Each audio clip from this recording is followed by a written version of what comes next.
আহতরা এখন মিটিং করতে আসছে মন্ত্রণালয়ে। এটা এক ধরনের আমাদের এটা লজ্জা হওয়া উচিত, এই সরকারের জন্য এটা লজ্জা।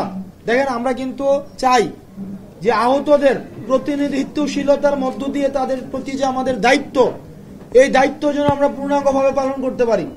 কারণ এই সরকারের যে দীর্ঘমেয়াদী আহতদের সাথে করছে, এটা কোনোভাবে মেনে নেওয়া হবে না। এটা এক ধরনের হঠকারী আহতদের সাথে।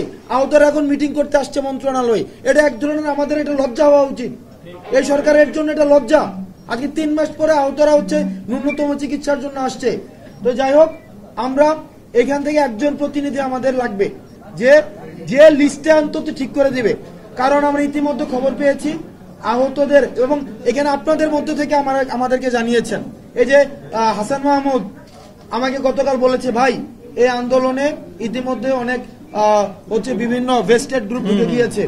আপনারা জানেন প্রপার ডকুমেন্ট যাদের নাই, এটা একজন দায়িত্ব নাও যে ভাই, কারণ ভাই আপনারা যারা এখানে মিটিং করতে আসবেন, আপনারা প্রতিনিধিত্ব আমাকে নিয়ে আসছেন, আমি আসতে চাই নাই।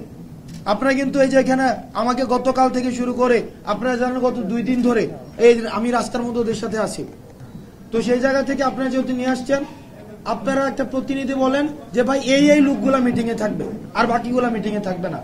আমরা যারা আমাদের অঙ্গ হারিয়েছি, রক্ত দিয়েছি, জীবন দেওয়ার জন্য প্রস্তুত ছিলাম, আমাদের ভিতরে যদি আমরা ডিভাইডেশন ক্রিয়েট করি, এটা শুধু আপনারা যারা আছেন তারা না, আমরা যারা আছি আমাদের জন্য এটা বিশাল বড় একটা কষ্টের কারণ হবে।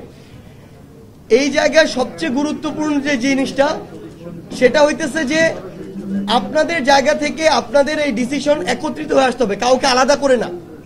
এইটা এই ভাই যে একটু আগে বলছে, এটা আসলে কষ্ট লাগে একটু, যে আপনি কি আহত, ফ্যাক্ট হচ্ছে ভাই আমাদের এই ভয়েস আমরা যারা আছি সবার ক্ষেত্রে ততটুকু সফট থাকতে হবে। সবাই এখানে বীর যোদ্ধা, সবাই এই যুদ্ধে আহত।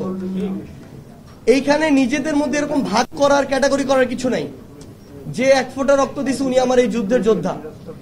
যেটা গুরুত্বপূর্ণ ভাই, যে কোনো একটা জায়গায় যদি আমরা কথা বলি, 50 জন একসাথে কথা বলা টাফ।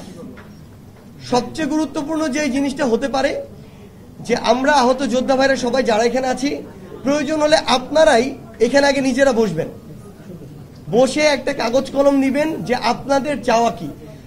এই যুদ্ধে যারা জীবন দেওয়ার জন্য প্রস্তুত ছিল, তাদের ওইটুকু বিবেক আছে যে খুনি হাসিনাকে, একজন খুনি হাসিনা স্বৈরশাসক ফ্যাসিস্ট চিন্তা করতে পারে, তার ওইটুকু বিবেক আছে আমার কি প্রয়োজন, রাষ্ট্র আমাকে কি দিতে পারে, কি দেওয়া উচিত। আপনারা নিজেরা বসে আগে এটা ঠিক করেন যে আমরা এই জিনিসগুলো আমাদের জন্য চাই, এটা আমাদের জন্য এই মুহূর্তে খুব বেশি জরুরি। এই জিনিসগুলো আপনারা সবাই ঠিক করে আপনারাই বলেন যে আপনারা যাদের ডাকে রাজপথে নেমেছিলেন তাদের সব বসবেন, না তাদের সাথে আপনার সরকারের কাউকে লাগবে, আপনারাই বলেন আমার একে লাগবে।